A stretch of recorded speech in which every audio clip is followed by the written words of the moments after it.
Hello दोस्तों, सितारे global point में आपका स्वागत है। तो आज हम लोग बिहार बोर्ड हिंदी कक्षा 10वीं की गोधली भाग 2 गद्य खंड का लेखक का नाम और जन्म, मृत्यु और विद्या को जानेंगे। और ये जितना भी है ये आपको ट्रिक के माध्यम से बताया जाएगा। किसके माध्यम से? तो ट्रिक के माध्यम से बताया जाएगा। तो काफ़ी आपको देखने में मज़ा आएगा और ये ट्रिक काफ़ी शानदार है और काफ़ी जानदार है। तो आप इस वीडियो को अच्छे तरीके से देखें ताकि आपके एग्ज़ाम में और यहाँ से जो भी क्वेश्चन आएगा वो 100% आपको बन जाएगा। तो चलिए हम लोग बढ़ते हैं और इस ट्रिक को आप अधिक से अधिक शेयर कीजिए। अधिक से अधिक क्या कीजिए? शेयर कीजिए। तो चलिए हम बढ़ते हैं आगे की ओर। तो सबसे पहला चैप्टर है श्रम विभाजन जाति प्रथा। तो पहला चैप्टर का नाम क्या है? श्रम विभाजन और जाति प्रथा। तो श्रम कौन करता है? तो श्रम करता है भीम नामक व्यक्ति। यानी कि अगर आप छोटा भीम देखिए होइएगा, काफ़ी श्रम करता है वो व्यक्ति। तो श्रम विभाजन और जाति प्रथा का जो लेखक हुआ ये भीमराव अंबेडकर जी है। कौन है? भीमराव अंबेडकर जी। तो इसका ट्रिक याद रखिएगा, श्रम करता है छोटा भीम। तो चलिए हम आगे की ओर बढ़ते हैं और इसका जन्म मृत्यु याद करते हैं। तो अगला देखिए, श्रम कितने साल में करना चाहिए? यानी कि श्रम जो है बच्चों को श्रम 14 साल के बाद ही करना चाहिए। तो 14 और अब को यहाँ पर 14 का पहला अंक क्या है? तो 4। तो 14 और 4, तो 14 4 कितना होता है? 18 और एक जुड़िएगा तो 19, लेकिन इसका उल्टा कर देना है। तो उल्टा कीजिएगा तो 1891। तो इसका ट्रिक क्या है कि इसके श्रम करना है 14 को, इसका पहला अंक है 4, यानी कि जनवरी, फरवरी, मार्च, अप्रैल। तो चौथा महीना अप्रैल है और 1891 हो जाएगा। 14 4 18 1 19 का उल्टा कर देना है। तो यही आपका ट्रिक बन गया। तो चलिए अब हम मृत्यु की बात करते हैं। तो इनकी मृत्यु होती है दिल्ली में। तो भीमराव अंबेडकर की मृत्यु जो है कहाँ होती है? दिल्ली में होती है। और ये कब होती है? तो आपको बस इनके यानी कि डेट को और मंथ को गुना कर लेना है, यही इनका निधन है। तो 14 चौके 56, 14 चौके कितने हो गया? 56। तो 1956 में निधन हो गया। तो भीमराव अंबेडकर का निधन कब हो गया? 1956 ईस्वी में। क्या आपको याद हो गया? या यह विद्या क्या है? तो श्रम विभाजन जाति प्रथा जो विद्या है ये निबंध है। ये क्या है? निबंध है। तो चलिए हम आगे की ओर बढ़ते हैं। चलिए तो आगे की ओर बढ़ते हैं। अगला देखिएगा, अगला जो है 20 के दांत, यानी कि चैप्टर 2 आता है 20 के दांत। तो 20 के दांत को जो लेखक है वो है नलिन बिलोचन शर्मा। तो क्या है? लेखक का नाम है नलिन बिलोचन शर्मा। तो यहाँ पर 20 के दांत क्या याद रखिएगा कि 20 के दांत। तो 20 के दांत के जो लेखक है वो कौन है? नलिन बिलोचन शर्मा। तो शर्मा जी है 20 के दांत के लेखक। तो आगे की ओर बढ़ते हैं। इनका जन्म जो है 18 फरवरी 1916। 18 फरवरी 1916। यहाँ पर देखिएगा आपको याद रखना है। तो 18 तो शुरू में आपको याद ही रख लेना है, ये आप रट्टा मार लीजिएगा 18 शुरू में। तो शुरू में आपको याद रखना है 18। तो 20 के दांत यानी कि दांत जो है किसके तोड़ते हैं? तो खोखाई। तो खोखाई कितने दांत तोड़ डालते हैं? 2। तो यहाँ पर 18 और कितना हो गया? 2। अगर 18 में से हम 2 माइनस करते हैं तो कितना आता है? 16। तो यानी कि इनका जन्म 18 फरवरी 1916। 18 फरवरी 1916। तो बताइए नलिन बिलोचन शर्मा का जन्म 18 फरवरी 1916 में कहाँ हुआ? तो भद्रघाट पटना में। कहाँ हुआ? भद्रघाट पटना में। तो 18 फरवरी 1916। 1961 में बस इसका उल्टा कीजिएगा, 16 का उल्टा कीजिए, इनका निधन हो जाएगा। तो 16 के उल्टा करते हैं तो 61, 16 के उल्टा 61। तो 12 सितंबर 1961 इनका निधन है। और 20 के दांत ये क्या है? तो यह एक कहानी है। 20 के दांत क्या है? तो यह एक कहानी है। क्या आपको याद हो गया? तो याद हो गया तो आप इसे अधिक से अधिक शेयर कीजिए और कमेंट कीजिए कि अगर वीडियो आपको अच्छा लगे तो ज़रूर कमेंट कीजिए। तो चलिए आगे की ओर बढ़ते हैं। तो चलिए ये आगे की ओर बढ़ते हैं। अगला है चैप्टर 3। तो चैप्टर 3 है कि भारत से हम क्या सीखे। तो भारत से हम क्या सीखे, इनके जो राइटर है ये है, लेखक का नाम है मैक्स मुलर, जो कि जर्मनी के डेसाउ नगर के हैं। कहाँ के हैं? तो जर्मनी के डेसाउ नगर के। काफ़ी इम्पोर्टेंट लेखक है ये। और इनका जन्म जो है 6 दिसंबर 1823 ईस्वी के हुआ। इनका जन्म कब हुआ है? 6 दिसंबर 1823। कहिएगा सर जी इसका ट्रिक क्या है? तो इसका ट्रिकवा है, तो ध्यान से सुनिए। 6 दिसंबर 1823 कैसे याद रखिएगा? भारत से सीखने के लिए, भारत से हमें क्या सीखे, तो यह एक क्या है, भाषण। तो हमें भारत में देखा जाए तो कुल कितने भाषा है? 22 भाषा। और प्लस में अगर आपको भारत के बारे में जानना है तो एक संस्कृति जानिए। तो 22 से कितने होता है? तो 22 से 23 होता है। तो 22 से कितने होता है? 23 होता है। इसलिए याद रखिएगा 6 दिसंबर 1823। तो मैक्स मुलर का जन्म बताइए 1823 ईस्वी। मैक्स मुलर का जन्म 1823 ईस्वी। अगर कुछ नहीं सीखिएगा तो आप जाइए, यानी कि कुछ नहीं सीखिएगा तो जाइए, यानी कि मृत्यु जो है 1900 ईस्वी। मृत्यु 1900 ईस्वी में। मृत्यु कब हो गया? 1900 ईस्वी में। और भारत से हम क्या सीखे? यह एक भाषण है। यह एक क्या है? भाषण। तो चलिए हम आगे की ओर बढ़ते हैं। अगला चैप्टर है, अगला चैप्टर का नाम है नाखून क्यों बढ़ते हैं। काफ़ी आसान चैप्टर है। और नाखून क्यों बढ़ते हैं, यह एक क्या है? तो यह एक देखा जाए तो यह निबंध है। नाखून क्यों बढ़ते हैं क्या है? तो यह एक निबंध है। तो नाखून क्यों बढ़ते हैं क्या है? निबंध है। तो चलिए हम आगे बताते हैं नाखून क्यों बढ़ते हैं। तो ये है लेखक हजारी प्रसाद जी द्विवेदी। हजारी प्रसाद द्विवेदी जी है। तो यहाँ पर देखिएगा नाखून बढ़ना जो है ये परंपरा हजारों साल से चल रही है। तो कहीं ना कहीं इससे रिलेट कीजिएगा तो नाखून क्यों बढ़ते हैं, इसके लेखक हो जाएंगे हजारी प्रसाद द्विवेदी। कौन हो जाएंगे? हजारी प्रसाद द्विवेदी। अब इसका जन्म याद रखने का मैं ट्रिक बताऊंगा, आप इसे ज़रूर याद रखिएगा। देखिए इसका ट्रिक काफ़ी शानदार है और काफ़ी मतलब मज़ेदार ट्रिक है। तो आप इसे ज़रूर देखिए और देखिए किस प्रकार से हम आपको ट्रिक बताते हैं। तो नाखून क्यों बढ़ते हैं, तो हजारी प्रसाद द्विवेदी। तो आपको प्रसाद से याद रखना है, प्रसाद से 5, यानी कि 5 आदमी जो है प्रसाद खाने जाते हैं, लेकिन 2 उसको रास्ते में मिल जाती हैं। द्विवेदी से 2 और प्रसाद से 5, तो 2 आदमी रास्ते में मिल जाते हैं और प्रसादी 5 आदमी खाने के लिए निकलते हैं। तो हो जाते हैं कितना? तो हो गए हैं 7। तो 1907। और इनका जन्म जो है बलिया के उत्तर प्रदेश में होता है। कहाँ होता है? बलिया के उत्तर प्रदेश में। और आगे बढ़ते हैं, इनका निधन की बात करें तो 19 में 1979 ईस्वी में दिल्ली में होता है। और यह विद्या क्या है? तो ललित निबंध है। तो काफ़ी आसान चैप्टर था और हमने काफ़ी आसानी इसका ट्रिक बताया है। और आप इसे अगर एक बार में अगर आपको याद नहीं हो तो इसे 2 बार ज़रूर देख ले। इससे 100% आपके दिमाग में ज़रूर याद हो जाएगा और आप अपने एग्ज़ाम में 100% सही करके आइएगा। तो चलिए आगे की ओर बढ़ते हैं। नागरी लिपि चैप्टर 5 जो है आपका नागरी लिपि है। क्लास 10th का चैप्टर 5 अगर देखिएगा तो नागरी लिपि आता है और लेखक का नाम जो है गुणाकर मूल्य। तो नागरी लिपि इसका लेखक कौन है? गुणाकर मूल्य। तो नागरी लिपि के लेखक जो है गुणाकर मूल्य है। इनका जन्म कब होता है? तो इनका जन्म होता है 3 जनवरी 1935 में। अब कहिएगा सर जी इसका ट्रिक बताइए। तो देखिए इसका ट्रिक जो होता है काफ़ी आसान और काफ़ी मतलब देखिए गुण आपको नहीं कहता है, गांव घर में देखिएगा कहेगा आपको कि गुण कितना होना चाहिए, कहता है 3600 गुण से भरा है।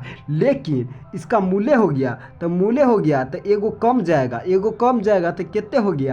तो 35। यानी कि गुण इनका पास गुण कितने था? 36, लेकिन मूल्य हो गया तो एक कम गया, मूल्य गया तो कम गया। तो 1935 आप इस प्रकार से याद रखिएगा। गुण कितना था? 36, लेकिन मूल्य गया तो एक कम, यानी कि 35। 1935। तो नागरी लिपि के जो लेखक है इनका नाम है गुणाकर मूल्य। इनका जन्म होता है 3 जनवरी 1935 में अमरावती के महाराष्ट्र में। और इनका निधन जो है 2009 ईस्वी में हो जाता है। तो चलिए, और यह भी क्या है? निबंध है। तो चलिए अगला चैप्टर शुरू होता है सिर्फ 6 नंबर। तो यहाँ पर 6 नंबर जो चैप्टर है इसका नाम है बहादुर। तो बहादुर एक प्रकार का क्या होता है? तो बहादुर एक प्रकार की कहानी है। और या बहादुर देखिएगा, बहादुर जो लोग होता है वो क्या हो जाते हैं? अमर हो जाते हैं। जो बहादुर लोग होगा वो क्या हो जाएगा? अमर। तो इसका लेखक का नाम क्या है? अमरकांत। इसका लेखक का नाम क्या है? अमरकांत। तो बहादुर कहानी के जो लेखक है इनका नाम है अमरकांत।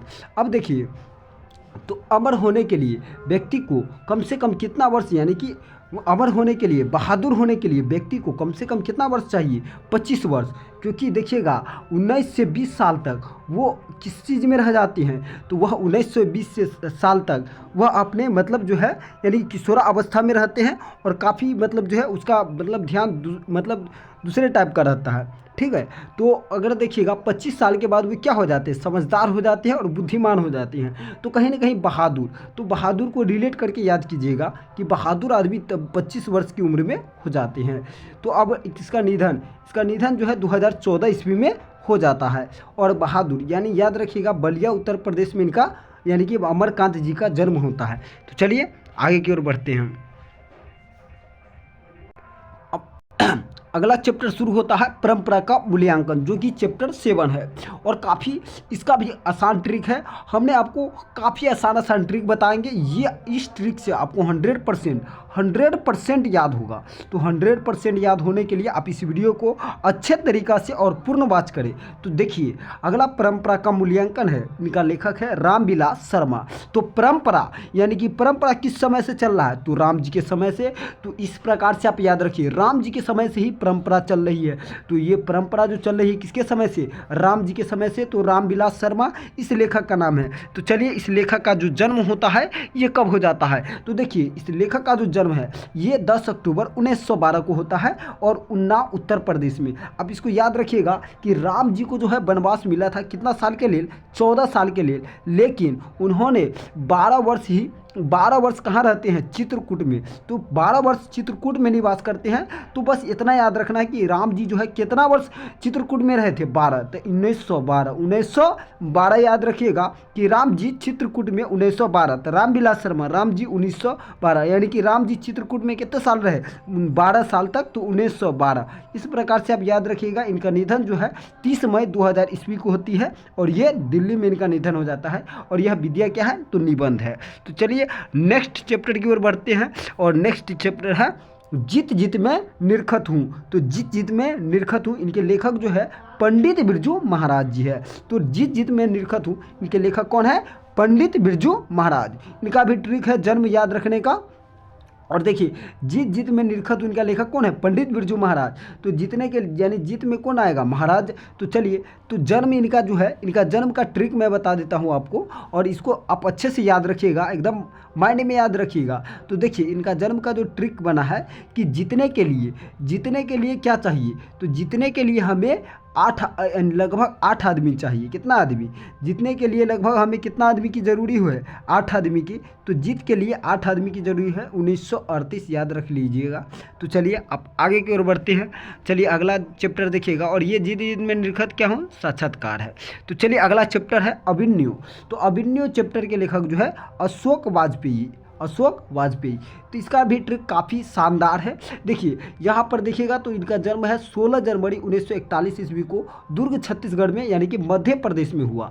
तो इनका जन्म याद रखने का ट्रिक क्या है, अ से अभिमन्यु, अ से अशोक वाजपेयी। पहले तो इनका नाम या ये इनका पाठ का नाम है अभिमन्यु और अभिमन्यु के लेखक कौन है, तो अशोक वाजपेयी। तो 16 जनवरी 1941 को इनका जो है जन्म होता है। इसका ट्रिक याद ये है कि देखिए एक ऐसा शासक हुआ अशोक जिन्होंने क्या किया कि भारत के चारों तरफ यानी कि चारों दिशा में, यहाँ पर देखिएगा अगर भारत के तो चारों दिशा में अशोक ने क्या कर लिया था, अपना साम्राज्य को फैला लिया था। तो कहीं ना कहीं यहाँ पर देखिएगा तो चारों दिशा, तो 4 कहाँ हो जाएगा आगे। और एक कैसा सम्राट था अशोक, एक ही ऐसा सम्राट था और उसे चक्रवर्ती कहा जाता है। तो चक्रवर्ती यानी कि 4 और 1। तो याद रखिएगा कि ऐसा सम्राट चक्रवर्ती सम्राट यानी कि 4 और ऐसा चक्रवर्ती सम्राट कितना था, 1। तो 1941 याद रखिएगा। अशोक वाजपेयी से किससे रिलेट कीजिएगा, अशोक से, यानी कि सम्राट अशोक से रिलेट करके याद कर लीजिएगा। अशोक को ही चक्रवर्ती बोला जाता है। तो 4 और 1 याद रखिएगा, एक ऐसा ही राजा था। ठीक है, तो 1941 में इनका जो है जन्म होता है। अभिमन्यु एक ललित रचना है। तो चलिए आगे की ओर बढ़ते हैं। अगला जो चैप्टर है मछली। तो मछली देखा जाए तो मछली काफ़ी अच्छा चैप्टर है और 10वां की देखा जाए तो काफ़ी मतलब जो है आसान चैप्टर है। यहाँ से भी क्वेश्चन आपकी एग्जाम में आता है। तो मछली के लेखक जो है यानी कि मछली लेने के लिए हमें क्या देना पड़ता है, तो हमें देना पड़ता है शुल्क। तो शुल्क देते हैं। तो मछली लेने के लिए हम लोग क्या देते हैं, शुल्क। तो विनोद कुमार शुक्ल मछली लेने के लिए हम लोग क्या देते हैं, शुल्क। तो विनोद कुमार शुक्ल, इनके लेखक कौन है, विनोद कुमार शुक्ल है। तो चलिए हम आगे इनका जन्म याद करते बताते हैं। तो इनका जन्म जो है 1 जनवरी 1937, 1 जनवरी 1937। अब देखिएगा मछली जो है, मछली क्या रहता है, तो आप देखिएगा इस कहानी में मछली की चर्चा है। तो यहाँ पर देखिएगा कि कुल मतलब मछली कितना रहता है, 3। अब आपको बताते हैं कि मछली की एक ट्रिक बताते हैं, ध्यान से सुनिएगा कि मछली टोटल कितना है, 3। लेकिन देखिए जिंदा मछली यानी कि जो जिंदा मछली है उसका दाम कितना है, तो उसका दाम याद रखिएगा कि 2 रुपया। उसका दाम कितना रुपया, यानी कि जिंदा मछली का दाम है 2 रुपया। और मर गया तो 1 रुपया, मर गया तो 1, तो द्वितीय कितना हो गया, वाह सॉरी, जिंदा मछली है तो ये एक जिंदा मछली है तो 3 रुपया, अब मर गया तो 1 रुपया। तो यानी कि 2 जिंदा मछली रहते हैं तो 3 दूनी कितना हो गया, 6, एक मर जाता है तो 1, तो 1900 यानी कि 3 और 7 यानी कितना हो गया 37। तो 1937, 1 जनवरी 1937। देखिए फिर से एक बार देख लीजिए कि इनका जन्म जो याद रखने का ट्रिक क्या है। तो हमने आपको बताया कि मछली कहानी में कुल कितने मछली है, तो कहिएगा सर जी 3 मछली है। तो 3 मछली है तो जिंदा मछली का दाम हमने अभी बताया आपको कि एक जिंदा मछली है तो ओकर 3 रुपया, और 2 है तो कितने रुपया हो गया 6। लेकिन मछली तो 3 रहता है, एक मर जाता है, तो एक मर जाता है तो 6 1 7, तो 7, और मछली कितने हैं 3, तो 3 7 अंतिम में याद रखिएगा तो 1937। तो बताइए मछली कहानी के जो लेखक है विनोद कुमार शुक्ल, उनका जन्म जो है कब हुआ, 1 जनवरी 1937। कहाँ, छत्तीसगढ़ में। तो चलिए इससे आपको ये भी याद रहेगा कि मछली कहानी में कि कितना मछली है, तो 3 मछली है जिनमें 2 मछली क्या है, जिंदा है, एक मछली मर गया है। मछली एक प्रकार की क्या है, तो कहानी है। तो चलिए हम लोग आगे की ओर बढ़ते हैं। तो अगला जो चैप्टर आ जाता है हम लोगों का 11वां चैप्टर, काफ़ी मतलब जो है आसान चैप्टर है और काफ़ी अच्छा चैप्टर है। तो नौबत खाने में इबादत, ये देखा जाए तो काफ़ी मतलब जो है अच्छा चैप्टर है।